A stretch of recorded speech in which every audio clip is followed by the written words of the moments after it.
Hello guys, माझे पतिदेव आहेत ना प्रवीण, मला बाहेरचा पिझ्झाच खाऊ देत नाही. तर मी विचार केला की घरीच बनवून बघूया. तर मग काय केली सुरुवात. घरी गहू, ज्वारी आणि बाजरीचं पीठ, त्यात थोडं मीठ, शुगर आणि दही टाकून त्याची पोळी लाटून घेतली. त्यात चीज, टोमॅटो केचप, शेजवान चटणी आणि थोडं ऑरिगॅनो टाकून टोमॅटो आणि ओनियनची टॉपिंग केली. घरी ओव्हन नसल्यामुळे मी पिझ्झाला ड्राय हीट करायला इडली मेकरमध्ये ठेवलं. ही पूर्ण प्रोसेस करताना नीट बनणार की नाही याची पण भीती मनात होतीच. पण विचार केला की जसा बनेल तसा खाऊन घेऊ. पण जेव्हा टेस्ट केली मला तर खूप आवडला माझ्या हाताने बनवलेला होममेड हेल्दी पिझ्झा. पण प्रवीणला आवडला की नाही त्याची मला काही माहिती नाही. असा आमचा आजचा गेला संडे.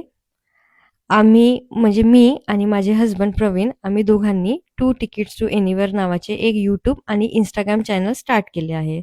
त्यात आम्ही लाईफस्टाईल, ट्रॅव्हल आणि फूड एक्सपिरियन्सेसबद्दल आम्ही शेअर करणार आहोत. तर please do watch and subscribe our channel. See you guys. Bye.